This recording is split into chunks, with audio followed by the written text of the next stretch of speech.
Hello, I'm Digimon Pal, And I'm Evil Homer, or a T5SD. and this is definitely not Fire Emblem, but Castlevania. Happy Halloween, everybody! Happy Halloween indeed. I'll be getting Rondo of Blood uploaded at some point. Who knows when? But in the meantime, we have this. Castlevania, this is the first time I've ever beaten it, and I had a fun time, truth be told. As you can tell, I wasn't the one who played it, but I know a lot about this game. So I'll be indulging everybody.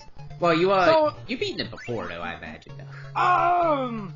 Close. I got tired of it, actually. Oh, really? I think around the Dracula stage is where I said, it stopped being fun.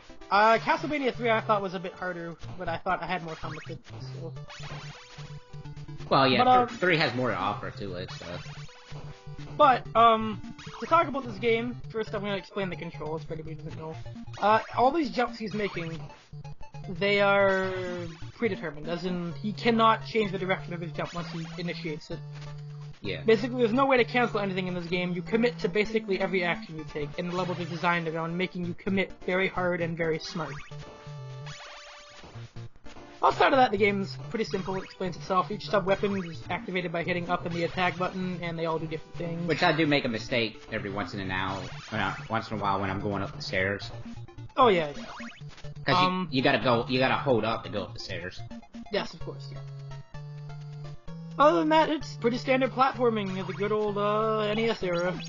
This is a classic series that everybody really, really loves. Including myself, I very much like Castlevania. Really big fan. But, yeah, it's Castlevania, it's all game. I have tried Castlevania 1 before, but this is the first time I actually sat down, played it, and actually beaten it myself. And you enjoyed it from what I can tell, correct? I did have a blast. It's not as hard as people made it out to be. But it is most certainly difficult, yes. Yeah, oh, especially the knockback. That's really where it comes into play, the difficulty. Oh yeah, and the damage you end up taking. So I noticed you missed the secret crown item, which is fine. Oh, in the very beginning?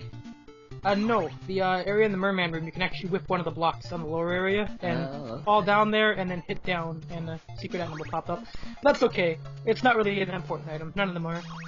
Yeah, the only one... But, the only item like that I knew about was the very beginning, where you had to jump over... Yeah, the crown. We yeah. have to jump over the, yeah.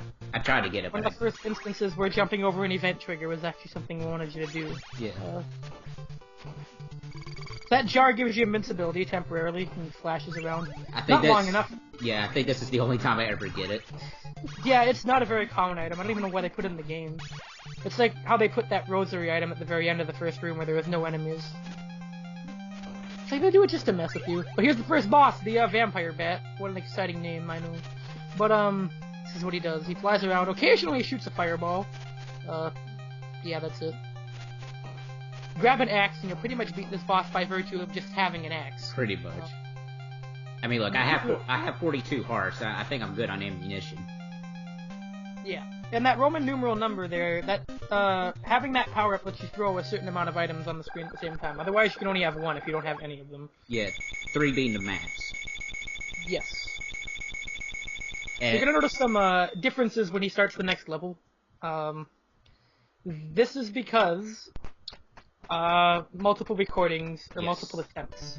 So he has no power-up, as you can see here. He has the leather whip, because he died. yes. So you might be seeing some disparities like that throughout the run.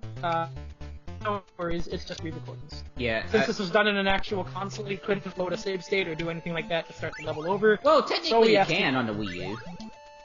Yes, but you didn't. You played it honest. Yes. So this is stage 2, or excuse me, level 2, area 2. They count each door as a stage for some reason. But, this is where the difficulty of the game starts to pick up a lot. Especially, even compared to the first level, this is vastly harder Yeah. in terms of what it expects out of you. The first level can kind of ease you into some sort of, like, I guess, a lull, if you will. Think, oh, this game's gonna be hard, but not that bad. And then the second level comes around, and it gets worse from there. Yeah, pretty much. And don't need the So money introduced back. in this level are everybody's favorite enemies from the game. Even people that don't play this game know what these are. When you see the word the Medusas. Good old Medusa heads. Yes. I'm having flashbacks to Symphony of the Night now. Oh, they were all like, and then he moves far enough away when you, yeah. But, yeah, Medusa heads. They have never not been annoying. Even in games like Metroidvanias, they're annoying. You'd think they wouldn't be, because it's like an open world RPG of this variety of weapons, and there's all this control. Oh, there we go, knockback. They have, like, the perfect trajectory to do stuff like that. That's the classic way of dying in Castlevania. You're gonna hear that sound. When you play the game for the first time, you're gonna hear that sound quite a bit. Yes, indeed. So there's a cool trick you're gonna be seeing demonstrated on this boss in this area, featuring a specific sub-weapon. Yeah, because it's like, why not? You have to show it off, right? It is an interesting feature. Anything to make the fight easy, I'll do it. Oh, careful there. Almost got hit. Oh, oh wow! You actually jumped up. Yeah, jumped up just in time. Yeah. That was actually really smart. So you can actually mitigate knockback if you hit an object on the way. So for instance, if you're jumping and you get knocked back, but you hit a roof tile, you will fall down immediately. So you can kind of save yourself in very, very specific areas where they decide to put enemies like that. Usually they don't put a roof tile in areas where you're gonna die from knockback because they're not that nice. So. Also, I gotta say, I do love the Belmont Strunt, like everybody else. Oh, yes, the Belmont Strut. The walk cycle that has been consistent. one more for the road. Yeah. So here's a room.